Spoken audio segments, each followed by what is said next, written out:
Hey folks, thanks for joining me for this episode of the Embellish Podcast, a podcast focused on product stories, product storytellers, interesting brand ambassadors, and any other tangent that I happen to come up with.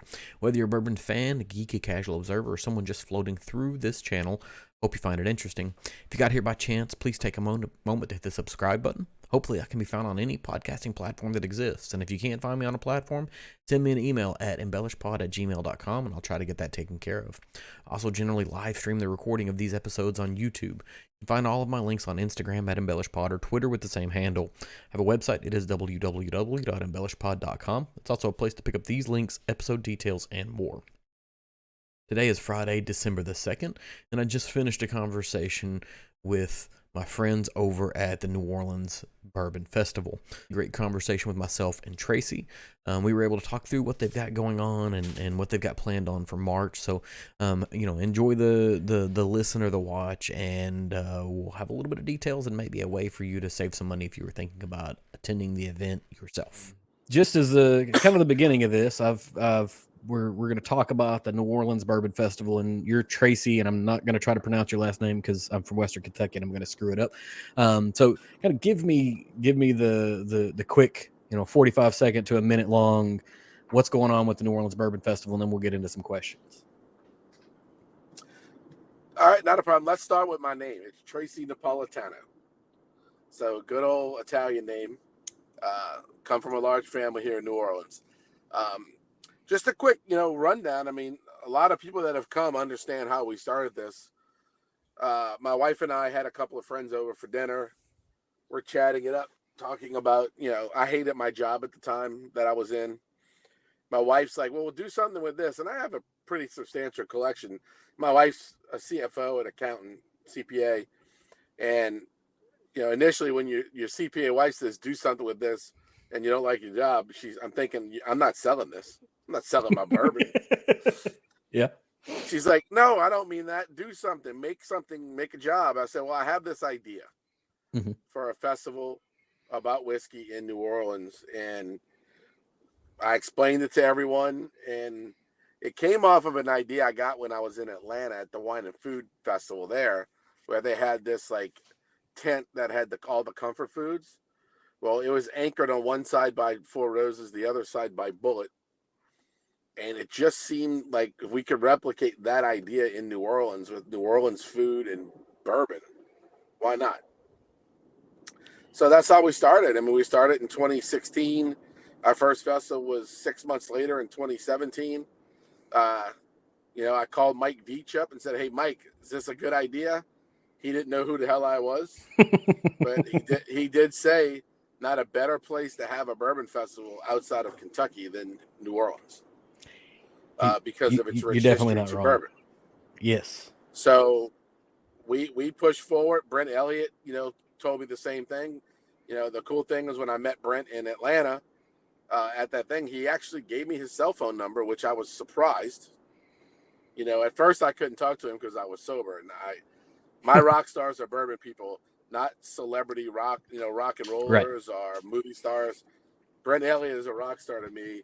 And I was a babbling idiot when I was trying to talk to him the first time. And the second and the third time, I think. But, so we started on this journey and we created this festival that my wife and I and our friends would want to go to.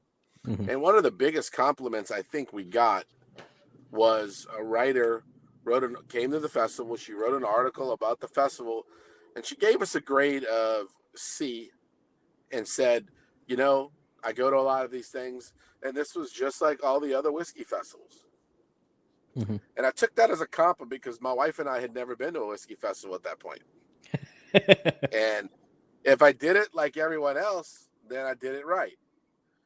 And we've changed it to not quite be like everyone else now. We are always adding something new. The seminars are always evolving with who comes, with the master distillers, with the historians that come. Last year we brought Steve Bakeshore in from George Washington Distillery. He came in. Mary Ann Eves or Barnes was here. Mike Veach is here every year. Peggy Stevens wasn't here last year. She's coming back this year. We do this very extensive seminar series for 2 days, and you really get to immerse yourself in whiskey, education, history, how it's made, the families. The first year we had Eddie Russell and Fred No here, we put them together in one seminar. We poured them their respective Bookers for Fred and Russell's for Eddie, and they ended up pouring together in one glass and started telling stories about their family and the history with their dads, and Booker and Jimmy, and fishing trips with Elmer T. Lee. It was amazing listening to these guys. Yep. And that's kind of what we do. I mean, we have these 2 nights of grand tastings where you can taste, there's 200 plus different labels to try with New Orleans food surrounding it. And we have a high school mate of mine is a musician here. He runs the band called the New Orleans Jazz Revivalist. And they play every year, jazz music from the Prohibition era in the background. So we try to keep it different. We have an awards program, but it's a People's Choice Award, not necessarily. I love Mike Veach, love Fred Minnick and those guys, but that's not who I want judging the whiskey that people are buying. I want the consumer judging, so that's why we do it that way. We have a bartender competition sponsored by Jim Beam, and we named the best bourbon bartender in New Orleans. And we've had bartenders come from around the South to compete. So, that's kind of in a nutshell what we do.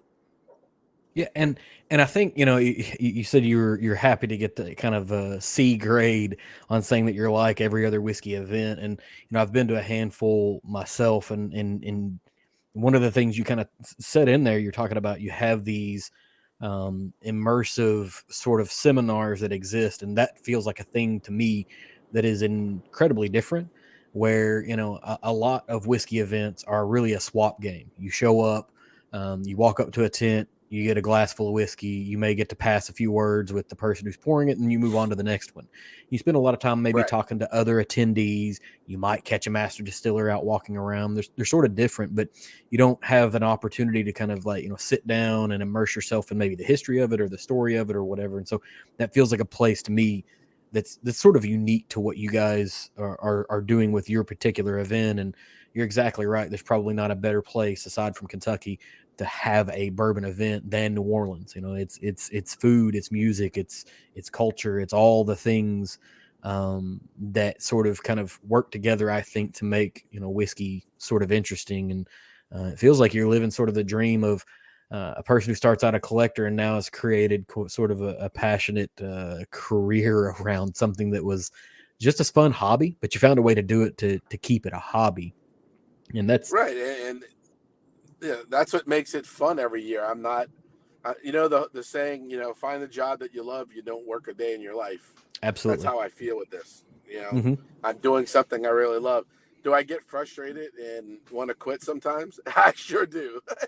It's a lot of work. We have a very small team. We do this for charity.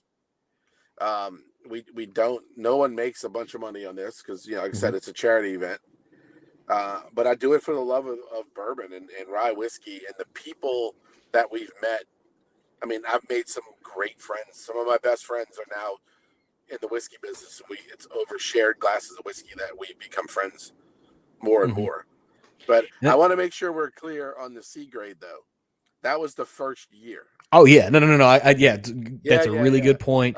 This is the first year, and you've been kind of trending upwards since then, or at least it feels like it. I've had. There was I can't remember the name of the magazine. They rated the top 100 festivals in the United States, and of course, Jazz Fest here in New Orleans was in the top 25, I think, in the country. So was French Quarter Fest, but so was the New Orleans Bourbon Festival. And that's so. That put a big smile on my face that day when I read that article. For most of the, and I don't know, like listenership and viewership of any type of a podcast or any type of a video happens to be weird. You never know who's going to know what, but to kind of put the scope on the thought of being kind of in the same breath as something not like New Orleans Jazz Fest, that's significant. when you talk about just festivals in general, not talking about whiskey festivals, not talking about music festivals, just the idea of some type of a festival existing. New Orleans Jazz Fest is a It's huge deal. huge. I mean, hundreds and hundreds of thousands of people, Yeah. if not millions of people in for the 2 weekends of Jazz Fest. And I can't even imagine what those guys go through putting that thing on. Yeah. And You know, I would with imagine that the parts that make you frustrated is more around the event planning than it is around the whiskey portion of it. Because that's, sort of the vibe of whiskey is more familial, more entertaining, and more friendly. It's probably the logistics that sort of sucks, and that's the nature yeah, of just about anything. that's the hard part. Well, really, it's been, we should be on year 7 or 8 Hmm. with COVID interrupting us for a couple years. Yep. But the hard part has been the learning curve to understand, because I was never in the festival space before or Hmm. event planning space. Now I am. We're in talks with a gentleman now here in town to help him produce a world whiskey and oyster event, Oh wow. pairing oysters from around the world with whiskey. And it's going to be a one-night event held here in New Orleans. And so that's kind of things, people are calling me all the time asking us to help produce events now. Uh-huh. So because we started this, but I'm still learning. Hmm. It's, I learn something new every time I do something with the festival. And Or that another kind of event. feels like it would what it would be, because I mean your crowd is going to evolve, the subject is going to evolve, and the city's going to evolve a little bit. And I would be probably remiss if I didn't spend a little bit of time asking about New Orleans specifically, because like having a city that is so deeply ingrained with food, music, and culture, like people are going to show up to this. Maybe they show up a couple of days early. Maybe they stay a couple of days late because they want to spend some time in the city. They want to experience it. I've had, the beautiful opportunity of being there a handful of times pre-Katrina, a handful of times post-Katrina. And it's a city unlike anything else, at least as far as where I've been in the United States. But like, what's the touristy thing that everybody does in New Orleans that they absolutely should be doing, right? Because you have those like kitschy things that everybody does, but like some of them make sense and some of them don't. So what's the one if I come in early or stay late? So for me, being a native, I was born and raised here. I went to high school here. The only time I left New Orleans twice in my life. The years I was at LSU for college, Mhm. and when I had to move to Houston for 6 months after Hurricane Katrina. But I've spent the majority of my whole life here in the city. Mhm. Um, and even as a tourist, I love the ghost tours here in the city. Mhm. You know, um, you might find them kitschy, going on these little tours, but we're actually in the works with a company to do ghost tours for Bourbon Fest. Oh wow. While every stop at a haunted restaurant or bar or hotel, Mhm. there's a whiskey and a story to go with that whiskey. You know, that's something we're trying to add for 23 if we can pull it off. Mhm. Takes a lot of logistics to get that one off because you're only limited to be able to have 25 to 28 people on each tour, and the Mhm. tours have to end at a certain time of night. Yeah. And that Another thing I think people should do is go on the cemetery tours. yes. Our cemeteries are gorgeous. We bury everybody above ground here. We don't put you in the ground. Mhm. So it's beautiful to go see those mausoleums and I mean, it's you go like to the old cemeteries in the 1800s. I mean, they're just amazing. Go to Marie Laveau's grave and Mhm. scratch, a black mark on the grave and make a wish. You know, that's crazy. They're fun. And from a whiskey perspective, if you come to New Orleans and you don't go take a tour at the Sazerac House or the Food and Beverage Museum and the Museum of the American Cocktail, you're Mhm. missing out. The museum charges, I think it's $10. The Sazerac House tour is free. Mhm. But don't miss those. Those are fantastic tours, especially if you're in the whiskey and food. Yeah, and I think you're spot on. The ghost tours and the cemeteries, and um, there's certain cities that have the tradition and have the architecture and have the setup to make those things sort of work. But what's the tourist thing that I should be avoiding whenever I'm there? You know, like the thing that is legitimately just a trap. So, from a tourist standpoint of going to see things, I don't know that there's a trap thing. Hmm. Pay attention to what people are asking you on the streets. One of the biggest jokes, that everybody here, if someone asks us, we're like, we live here, and just walk away. Uh-huh. Somebody will come up to you and say, I bet you can tell you where you got your shoes. On your feet on On your Bourbon feet, Street. on the street. Right, exactly. Absolutely. Well, if you don't, I bet you $5. They literally think they just bet you $5. Yeah. And they're belligerent about trying to get you to pay them $5. I, So I, just I walk learned that one away. as a Don't college student down there for spring right. break. Walk away. Walk away. Don't Hmm. don't answer that question. Stay in the French Quarter. Don't go wandering out. There's like every big city Hmm. or major city, there's bad areas. You Yep. know, enjoy the French Quarter. You know, don't don't don't go venturing out into Armstrong Park at night, late at night, or anything like that. Hmm. You know, you gotta know your surroundings.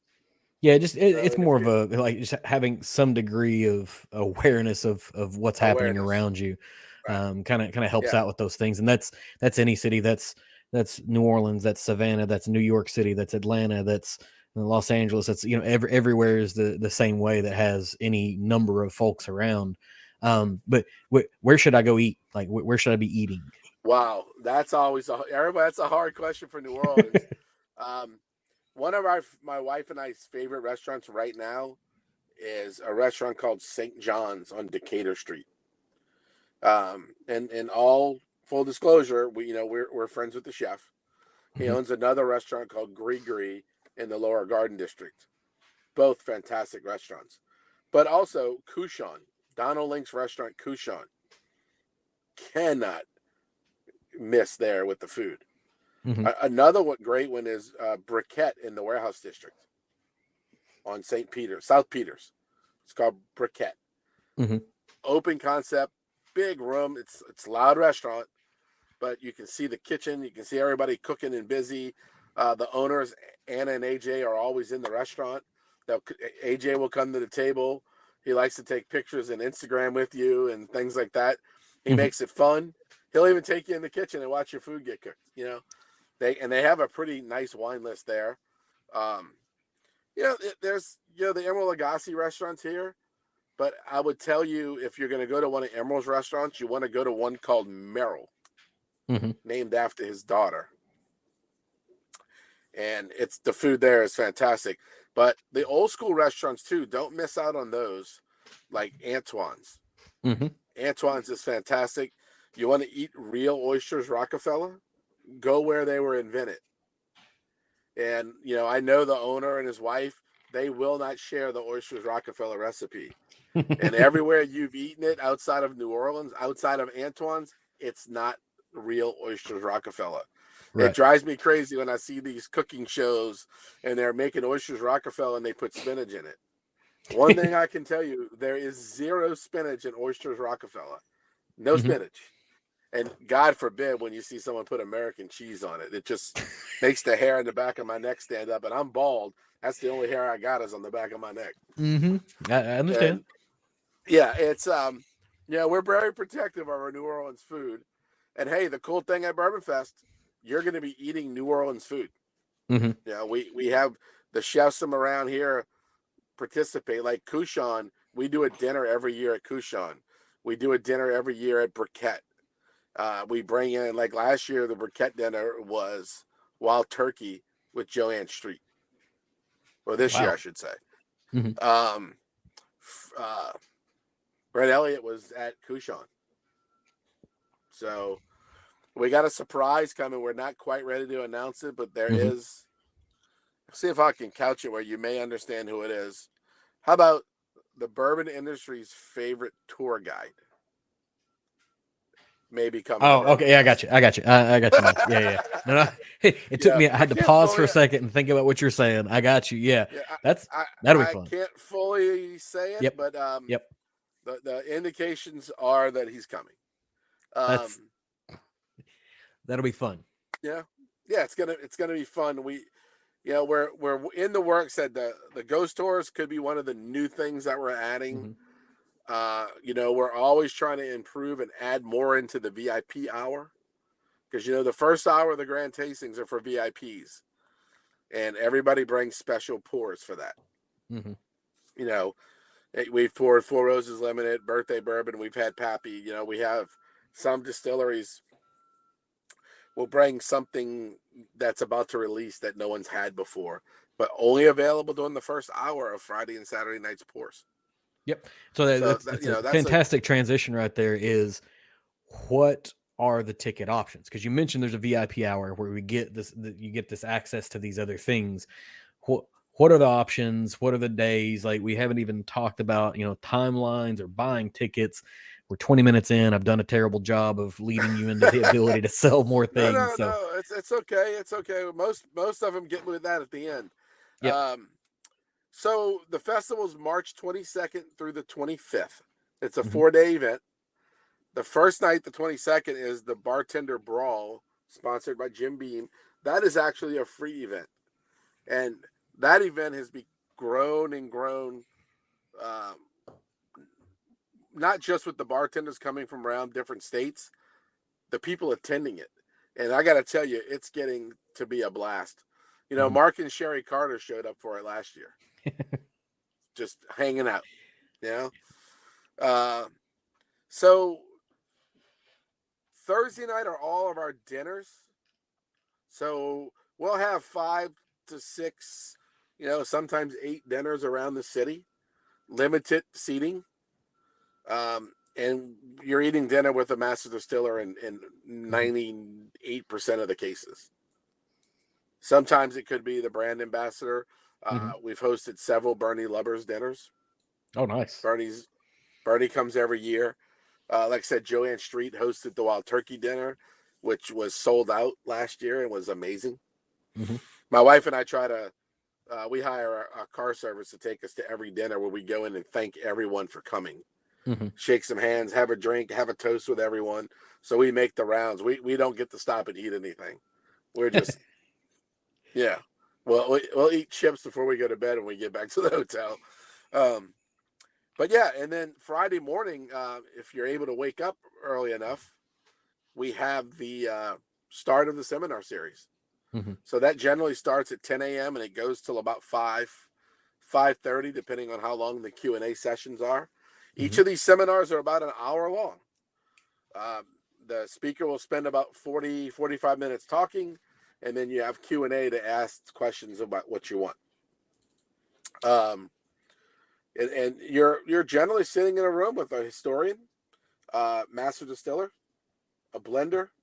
Hmm. You never know.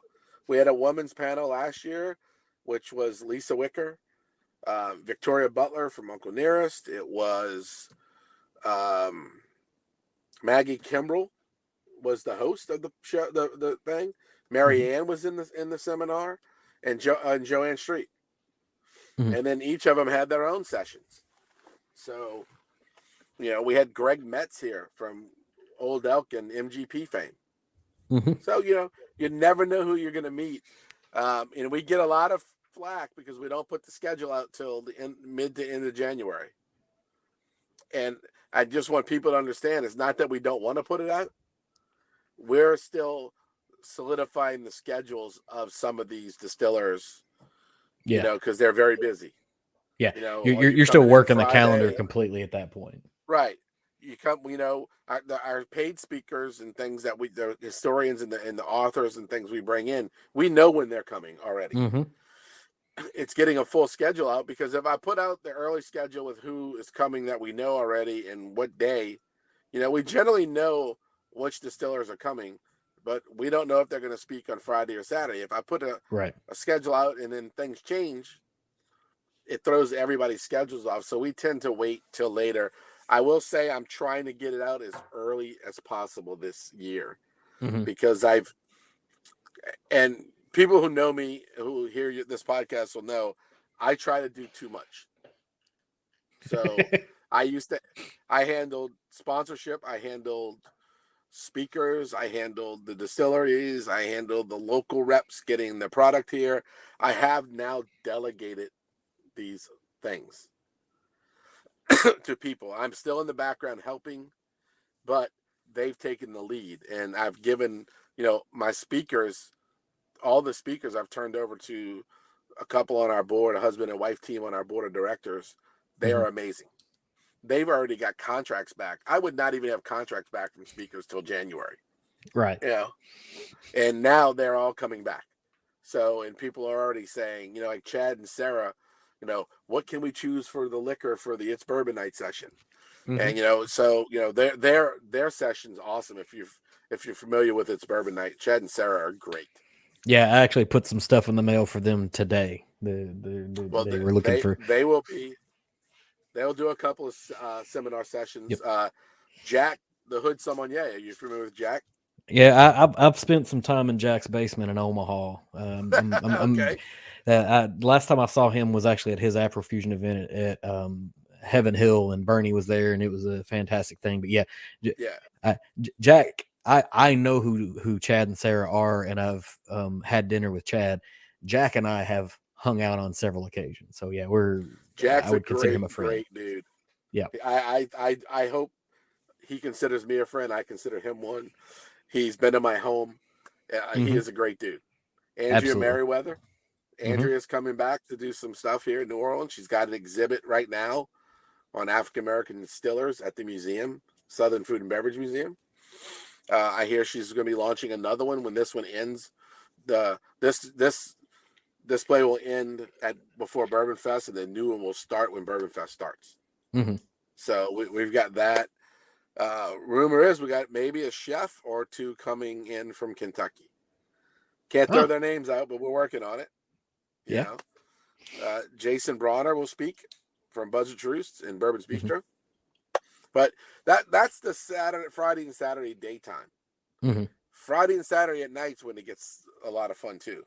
Yeah. From those seminars, we go over to the Contemporary Art Center. Everything's at the Hilton downtown New Orleans, right on the river. Mm-hmm. Then we go to the Contemporary Art Center, which is a museum here in town. And they've got a warehouse in the back that used to be an ice cream factory in the 30s. So we rent out the whole warehouse and the parking lots adjacent. And we have 90 semi booths set up. And I have 3-foot walls with an 8-foot wall back, pipe and draped for them. So they have their own little space. But when you walk through our event, you're going to sit, you'll go in and you'll talk to Bob from Foregate. You'll go in and, Joanne Street will be at the Wild Turkey booth. You go get a drink at Four Roses. It's a good chance Brent Elliott's pouring you your drink. So it's not about you're gonna just chat a little bit about you're gonna be able to talk to people that make the whiskey. Yeah, the people, and it's. I mean, I followed the event from afar last year. I had several friends that were down there for it. Jack, Matt from Penelope, a handful of other folks that I've actually been able to spend time with, and it was a serious case of FOMO. There's a lot of envy of right. The experience in and of itself, and it appears you guys have just this really really fantastic event. And prices on it is reasonable. I mean, it's a very reasonably priced event for what you're getting after. But you mentioned earlier, this is a nonprofit. What is this going towards, right? So where's this money going that we're raising? We my wife and I started a charity called Kids Can NOLA, and it was to help focus on educating the kids of New Orleans, whether it be school. Whether it gets to the people wanting to get educated in the spirits industry, working in the service industry, medical needs. We are changing the name, which we're not ready to announce yet, because we're gonna up that focus to the industry. Yeah, young people getting in the industry. Um, there's a group here called Turning Tables where they take minority kids, teach them the ins and outs of the restaurant and bar business. Mm-hmm. When they're, of course, when they're 18, 21 years old, not when they're kids. Right. And we're going to focus on doing more of that type of work in New Orleans. Still Mm-hmm. going to have our education funds and things like that we've been trying to do, but we're going to take and really ramp this up to get people ready to be in this industry because it's a wonderful industry. Mm-hmm.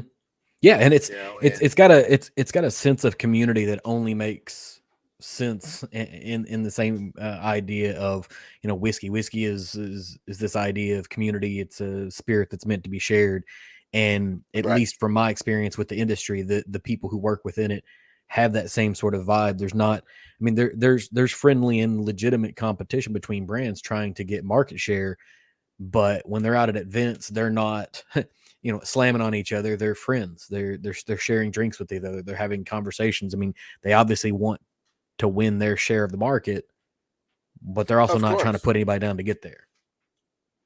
Yeah, and you got a lot of newcomers coming out Mm-hmm. in, and they're all gelling well in the industry. Like our rep Chelsea from Still Austin, out of Mm-hmm. Texas.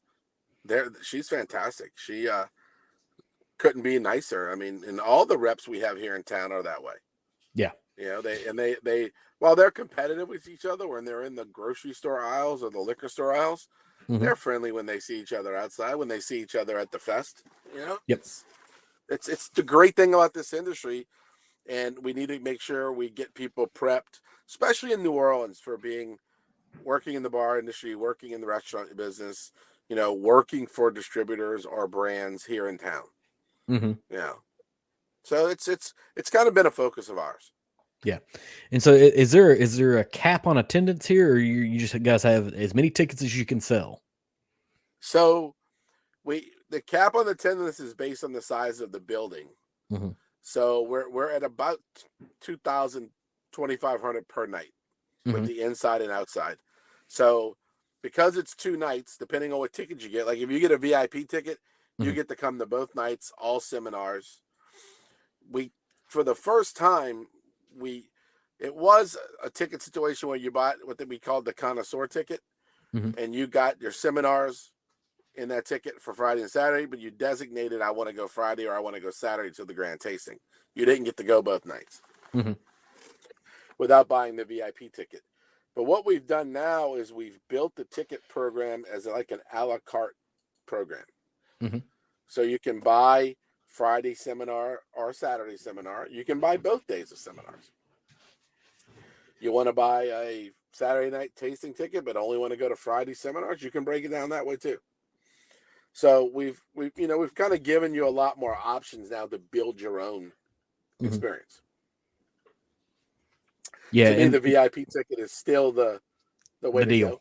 Yeah, it, You get it everything. it appears that is the case based off of what I've looked at here. Is like, you can't beat that deal. It gives you access to all of the things, and if I'm not a resident of New Orleans, I'm gonna travel to New Orleans for this event, which I would assume probably at least half of the attendees here are coming from outside of the It's city. it's about 60, 58, 60%. Yeah, be there for the whole thing. There is no Yeah. reason to miss out on any part of it at that point. Like this is. Get you a Um, hotel room. We mhm. got a great rate at the Hilton. You can go on our website and book your room. I'm meeting with them next Friday, and I think we're going to be putting out a combo rate where you get tickets and a hotel room. Mhm. Um, but like you were talking about earlier, people want to come in a few days early and stay a couple days late. We have worked with the hotel, so our room block actually starts 3 days before and it Uh-huh. ends 2 days after. So See, you could come in on Monday and stay to the following Monday, yeah, and you and, get the and rate that we book for the show for the Bourbon there Fest. is enough to do in New Orleans to capture that and then some. Like there's multiple trips worth of Absolutely, things to do. yeah. I did leave out one thing is swamp tours. Do Hmm. a swamp tour when you're here. Yep. And this is probably a good time of year when it's cool. It's not blazing hot in the summer. When you're in March, it's still kind of cool and comfortable. It's why we picked March. People come here in March like, I got to move to New Orleans. I want to live here. Come And then back by in July August, or they're trying to August. sell. Yep. In August, they're trying to sell their house Yep. and go back to wherever they came from. Mm-hmm. But yeah, we tried to make it reasonable. The ultimate VIP ticket is another one. It's pricey. It's our priciest ticket, but you are one of the 50 judges for the Bourbon Awards. Mm-hmm. So you get to sit in. That's on Thursday morning and pass judgment on all the whiskeys that are in the competition. And that was legitimately one of the questions that I had here is how do you get on the list of being a judge, right? Everybody thinks You they know you everything about whiskey. Now you get a chance to it, and so there's an opportunity to right. participate in that event. You buy yourself an ultimate VIP ticket. I will tell you, they're probably near half gone, if not more. Last time I Mm-hmm. looked, it's been a couple days since I looked, because the same judges buy it over and over again. I could probably go through the list, and I know more than half of the list of judges. So there's 50 Because of they them, come back roughly every maybe year. 25 may be gone, and it's that feels like every bourbon geek's dream is you get to sit on a tasting panel and be a judge of some whiskey. Like Right. there's a lifetime experience in that. Yes. So I mean, that's just one of the things we do different. Mm-hmm. It's we do a lot of barrel picks. We'll probably do 25 barrel picks leading into the festival. You can buy them all at the festival. We have bottles Mm-hmm. for sale. You'll be able to taste them at the brand's tables. So if you like it, you come over and you buy it at a little liquor store we got. We have Mm-hmm. a 2-day pop-up liquor store. Come on over and get it. Proceeds from that go to the charity. It's a well-rounded event, and there's all kinds of things. I think you could probably talk about this for another 30 or 45 minutes, but I'm not trying to steal all of your day. You've got No, you got a wife to pick up. You've got things to do, obviously. I got I to guess go maybe buy a battery for my got to buy a DeWalt battery for a pressure DeWalt washer. pressure washer, which I'm glad that, like, that's going on a Christmas list now. That's a thing that I didn't know I needed, but now I know I need. You Maybe need it. Everybody needs it. somebody in my family's about to get one of these for Christmas. They don't even know it yet. But one Yeah. of the last questions, right? So New Orleans, and I'm not asking for any of your secret spots, but we've talked about Okay. food, we've talked about places to drink, we've talked about tours to go on. Music. You've got a jazz band that's coming in and playing for the event. But if I'm there before or I'm Correct. staying after, where am I going to listen to legitimate music? What's the place? So there's a couple of spots. You're going to want to go down into the Marigny. Mm-hmm. There are some cool spots in the quarter. Uh, I'm giving you the local secret. Go to the Marigny. Mm-hmm. Go to the Spotted Cat. Go to DBA. That's where if my wife and I in the Marigny, we're at DBA listening to John Butte or one of the local bands, Mm-hmm. playing.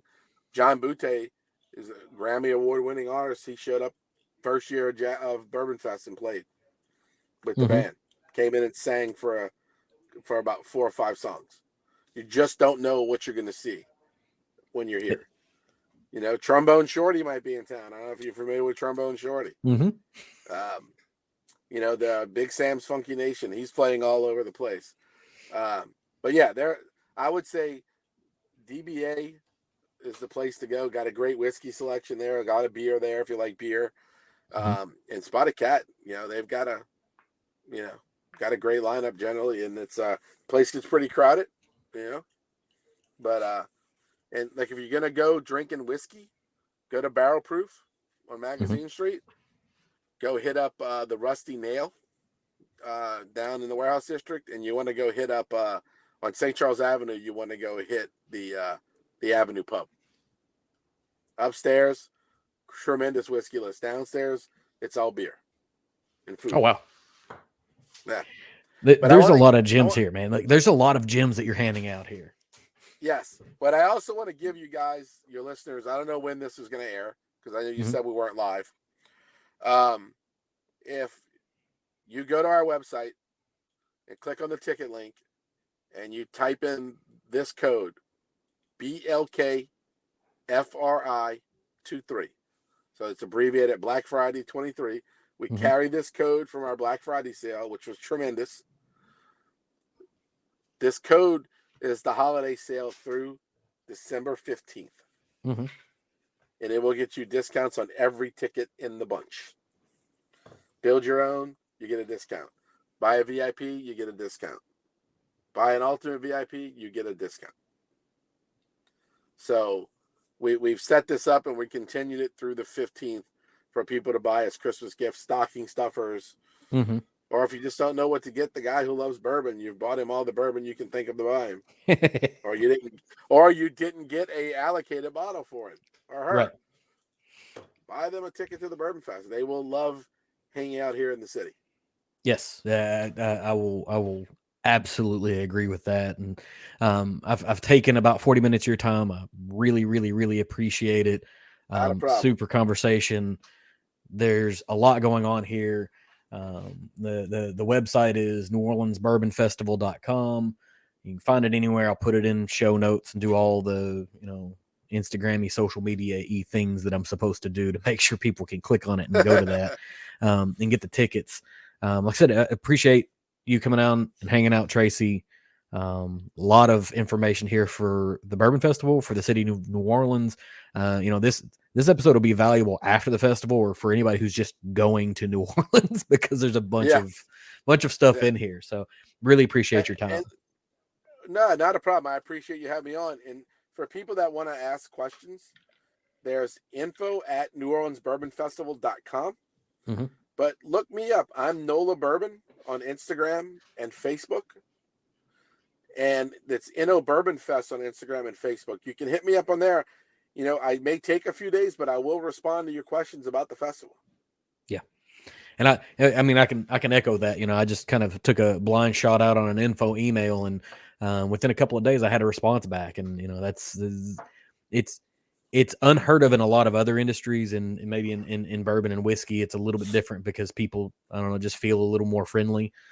Maybe it's the southern nature of the spirit. I'm not really sure. But very much more open. We have a business partner that monitors the info. She does a wonderful job. Beth does a great job with it. But when it's media requests or something she doesn't know, she forwards them to me, and I try to answer them as fast as I can. Yep.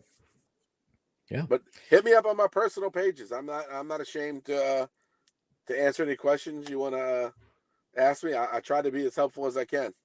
Even if it's not about the festival and it's a bourbon question, just hit me up. Yeah. Like I said, I appreciate it. This has been fun. It's been real fun.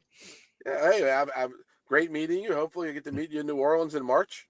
Yeah, and you are media, so you might want to hit that info thing and ask for some media credentials. You never know what'll happen. Right? Yeah. No, I mean, absolutely. I would love to, but I'm pretty sure I'm gonna be in another state for work. But it's on my radar for 24. I found out I'm going to end up being in the mountains of North Carolina during that week for something else that's going on. I would much rather be with you guys, though. Sure. Well, like I said, hit us up, and we look forward to meeting you one time. We're in Kentucky 7-8 times a year, so let you know next time we're there. Maybe we can meet at Bourbon's Bistro for a drink or Justin's or something. Absolutely, absolutely. Thanks for tuning in for this offering of the Embellish Podcast. If you enjoyed this, please leave me a review on whatever platform that you have to be consuming this on. Leave a comment if possible. Hit me up on social media at Twitter or Instagram using Embellish Pod and give me a follow so you can keep with what's going on here.